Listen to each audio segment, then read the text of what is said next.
Chapter 7. Gepetto returns home and gives his own breakfast to the marionette.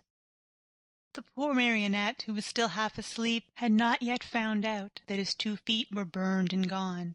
As soon as he heard his father's voice, he jumped up from his seat to open the door.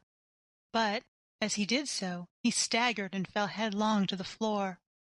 In falling, he made as much noise as a sack of wood falling from the 5th story of a house. "Open the door for me!" Gepetto shouted from the street. "Father, dear father, I can't," answered the marionette in despair, crying and rolling on the floor.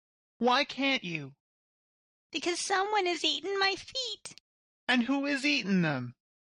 "The cat," answered Pinocchio, seeing that little animal busily playing with some shavings in the corner of the room.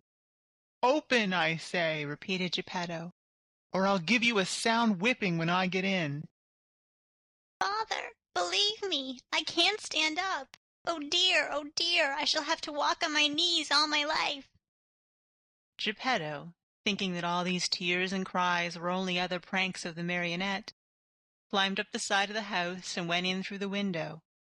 At first he was very angry, but on seeing Pinocchio stretched out on the floor and really without feet, he felt very sad and sorrowful. Picking him up from the floor, he fondled and caressed him, talking to him while the tears ran down his cheeks. "My little Pinocchio, my dear little Pinocchio, how did you burn your feet?" "I don't know, father, but believe me, the night has been a terrible one, and I shall remember it as long as I live. The thunder was so noisy and the lightning so bright, and I was hungry, and then the talking cricket said to me, 'You deserve it, you were bad.' And I said to him, 'Careful, cricket,' and he said to me, 'You are a marionette, and you have a wooden head.' And I threw the hammer at him, and I killed him. It was his own fault, but I didn't want to kill him. And I put the pan on the coals, but the chick flew away and said, 'I'll see you again, remember me to the family.' And my hunger grew, and I went out, and the old man with the nightcap looked out the window and threw water on me. And I came home, and I put my feet on the stove to dry them because I was still hungry, and I fell asleep, and now my feet are gone, but my hunger isn't. Oh, oh, oh!" And poor Pinocchio began to scream and cry so loudly that he could be heard for miles around. Gepetto, who had understood nothing of all that jumbled talk, except that the marionette was hungry, felt sorry for him, and pulling 3 pears out of his pocket, offered them to him, saying, "These 3 pears were for my breakfast, but I give them to you gladly. Eat them and stop weeping." "If you want me to eat them, please peel them for me." "Peel them?" asked Gepetto, very much surprised. "I should never have thought, dear boy of mine, that you were so dainty and fussy about your food. Bad, very bad. In this world, even as children, we must accustom ourselves to eat of everything, for we never know what life may hold in store for us."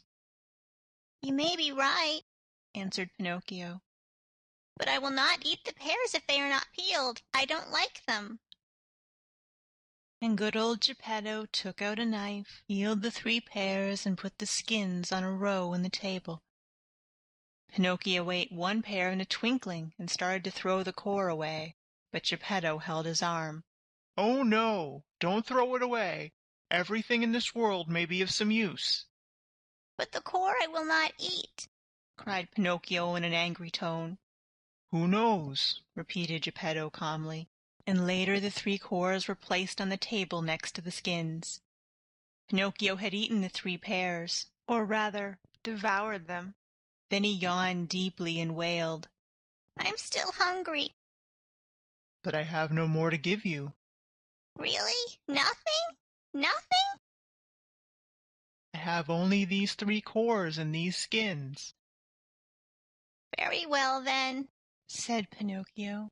"If there is nothing else, I'll eat them." At first he made a wry face, but one after another the skins and the cores disappeared. "Ah, now I feel fine," he said after eating the last one. "You see," observed Gepetto, "that I was right when I told you that one must not be too fussy and too dainty about food. My dear, we never know what life may have in store for us."